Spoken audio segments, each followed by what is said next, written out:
Listen up, get ready, I'm not gonna take no more. There's a revolution, a revelation going on in my soul. Buckle up, get ready, we're not gonna sit back. Citizens of the world, welcome back to Live from the Heartland for the week of June 19th. And I have to say that while we've been recording this show a couple days early, my daughter, Casey Blue, just gave birth to a baby boy just a few minutes ago. So I'm pretty elated and pretty happy. And congratulations to Casey Blue and Matt Marienthal. I can't wait to see the kid.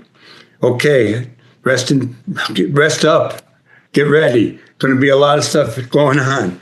Our next guest is the one and only Gordon Thomson, no stranger to my family, no stranger to the listeners and viewers of this show, former track coach at a number of places, including Loyola and DePaul. Gordon has emerged as the Live from the Heartland sports historian. And I asked him to put together on a monthly basis some kind of history about a figure or an event in sport. And I asked him just as we came on the air, or got ready to come on the air, so to speak, in other words, record it, what he had for today. And he told me we're going to talk about Pele. So take it away, Gordon Thomson, and hello to you. Hey, congratulations, Michael, on your new grandchild. Baby boy, healthy baby is always a blessing in this world. We all need great people coming into this world, and we know that with Casey Blue's love and Paige and yourself, you guys hit a home run once again. Let's hope for the best. Yeah, way to go. Hey, I want to talk about what's going on with the world's most popular sport, World Cup. Who says it's the more popular than American football or basketball? Yeah, by far.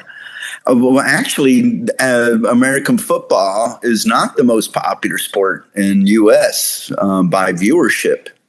And a couple years ago, it was dominated by something that you would near and dear. NASCAR is the number one sport in U.S. for viewership. Those guys are something else driving around that fast. I don't know how they do it. Yeah. World Cup. Hey, that's what is cooking right now. And it's got the world's attention. We are the guests, us and Canada and the country of Mexico are the host countries for this 2026 World Cup. Started in 1930, which is the first one. And when the last time the U.S. had a successful round was the opening one. That was USA made the semifinals that year, but that's as best as we ever got. We finished third in 1930, but we ain't going to get there this year. We ain't going to been there in the past, maybe in the future with these hotshots, Reina and others. But I don't have much faith in this year's squad, USA squad. But they beat Paraguay by 4-1. That's the last. That was a nice game. Yeah. And I got to hand it to both sides. It seems like this year's World Cup is the fouls are not as aggressive. The fouls are gentlemanly there, and it's watched a lot more closer by the video officials, and so they know they clean up their act. It's pretty cool. And so you let the cat out of the bag with I did. I apologize for surprising everybody. But I did. I have been watching some of these soccer games along with the White Sox games, although they did lose last night to the Yankees. And there's a lot of question who was the greatest ever. So Pele's name comes up, and being, they just brought in soccer at my high school in 1959. So I didn't grow up with soccer like a lot of the people since then.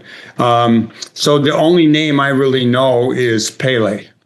And well, he came on exactly when you were a high school senior. 1958 is when he was, what year in high school were you in 58? 58, I would have been a junior.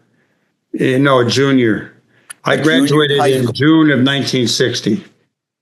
Well, that's when Pele became a world star, was 1958. And he burst on the scene with that World Cup, 1958 World Cup, and Brazil won it all. But he, as a 17-year-old in that 1958 World Cup, became a superstar, known for dramatic dribbling, known for spectacular play, a miracle dribbler. Throughout his career, he really became the magic man. And so that's why through spectacular play that he became the first really global superstar in sports before Muhammad Ali, but a global superstar. So, and it really became a big deal.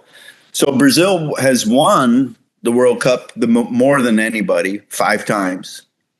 Pele won it 3 times, with the help of Brazil. Actually won the 1962. He was a little bit injured, played just a little bit.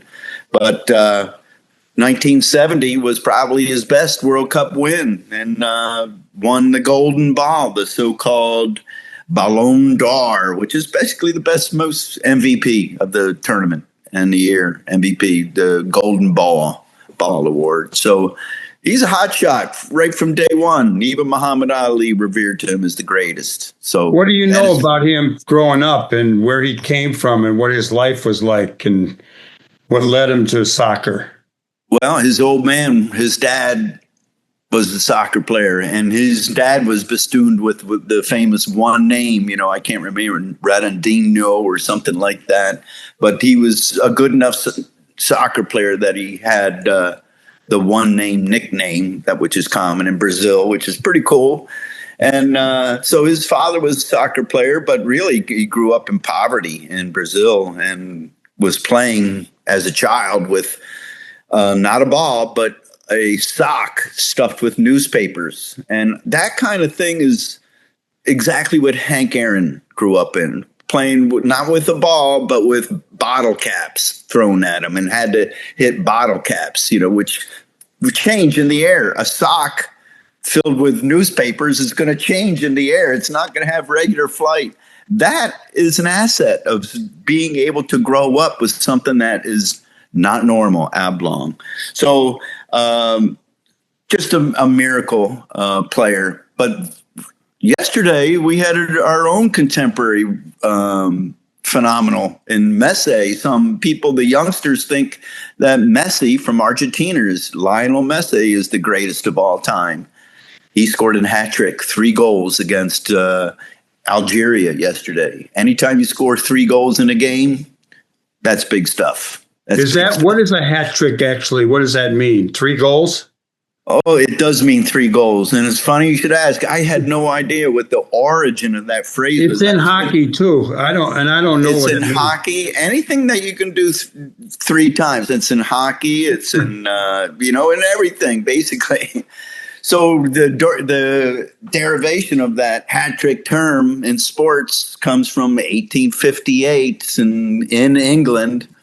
A cricket player, 3 attempts, hit 3 wickets, and he was 3 for 3 essentially, and that termed a hat trick. Why? Because they created a donation in the stands, people pitching in money to buy him a brand new hat. I guess it was a brand new hat back in those days. It must have been a nice hat. I hope so. So anyhow, that's the story of the hat trick. So getting 3, that's what Lionel Messi did yesterday. He scored 3 goals. And he's got the most, or equals with that, the most goals in World Cup history, which is 16 total goals over 4 World Cups. So that's pretty good stuff unto himself. So how long is this World Cup going on? It's going to go on the rest of this month. So right now we're in the match stage, or the group stage. There's 48 countries invited to this thing, largest field ever. So from this match phase, which each group is down of 4 or 5 countries, then we're going to go to the round of 32. Then we're going to go to the round of 16. Then we're going to go to the round of 8 and then the round of 4. So it's going to go. It takes a while. And each game is fairly taxing on the players. That's why there's this new hydration break we're about 22 minutes into the game. We're getting a water break, and it's, good for hydrate. Gives everybody a little bit of a break. So I think even the play itself can be more active after that break. So I think it's a good move. Do you have a prediction on who might win it all? Argentina is defending champion with Messi. He got the golden ball last time. That's 2022. They look pretty good. Number one ranked right now was France up until a couple weeks ago, but with Germany scoring 5 or 6 goals against their Germany is now ranked number one in the world. I tell you, it's always up for grabs, but you can't predict. You can predict the strongest teams, and that it'll be France with Mbappe and Argentina with Messi, and Norway's looking good with their hot shot too. So it's whoever, like in any sport, whoever's hot at the moment. But you got to be continuously hard, parse out your energy. Well, I've been watching it. I watched France yesterday, and I don't know who I was rooting for, but it's, it really, if you get into it and you watch it, it's really an amazing game. I mean, just the footwork. I'm remembering in high school when we used to all be slapping each other in the showers after football practice. There was a kid in my high school from Brazil. And Elio Soares, I think his name was. And when that stuff started going on, he used his feet and his legs. And right. I remember I was really impressed. I had never thought about the skills you might develop with your legs in fight. You want to really enjoy yourself. Watch the next World Cup on Telemundo, not on U.S. feed, regular Fox. So Telemundo, the announcership is phenomenal. It's the best, and it's so exciting. Whereas you watch the U.S. announcers, it's like a funeral procession. So it's horrible. If I got to watch the U.S. guys on U.S. feed, I'll mute it. But if I'm going to watch Telemundo, I got the full sound, and I really love it. It's enjoyable. Telemundo. Yeah, Gordon, it's really great talking to you, and I'll be talking to you real soon. So you have a great day, and thanks for sharing all this information for all us new to soccer and understanding how it works and who's been in it and what's going on. I'll be greatest sport. Congratulations, Michael, on your new baby. My grandson. Okay, we'll see you.